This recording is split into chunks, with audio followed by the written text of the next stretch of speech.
కొత్త రేషన్ కార్డులకు ఏటకేలకు మోక్షం లభించింది. తెలంగాణ కేబినెట్ ఇందుకు ఆమోదం తెలిపింది. రాష్ట్రంలోని అర్హులందరికీ ఏప్రిల్ నాటికి కొత్త రేషన్ కార్డుల పంపిణీ చేయాలని ప్రభుత్వం నిర్ణయించింది. సీఎం రేవంత్ రెడ్డి అధ్యక్షతన సమావేశమైన కేబినెట్ దీనికి ఆమోదం తెలిపినట్లు మంత్రి పొంగులేటి శ్రీనివాసరెడ్డి వెల్లడించారు. కొత్త రేషన్ కార్డులపై సమావేశంలో చర్చించామని, అర్హులైన వారికి త్వరలోనే కార్డులు మంజూరు చేసే ప్రక్రియ ప్రారంభిస్తామని మంత్రి చెప్పారు. రేషన్ కార్డుల జారీ కేబినెట్ ఆమోదం లభించడంతో త్వరలోనే అధికారిక ప్రక్రియ ప్రారంభమయ్యే అవకాశం ఉంది. రాష్ట్రంలో ఇప్పటికే 90 లక్షల రేషన్ కార్డులు ఉన్నట్లు తెలుస్తోంది.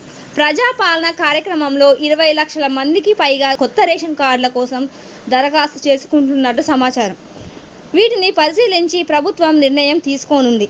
కాగా ప్రస్తుతం ప్రభుత్వం అమలు చేస్తున్న అన్ని పథకాలకు రేషన్ కార్డులను తప్పనిసరిగా చేసిన విషయం తెలిసిందే.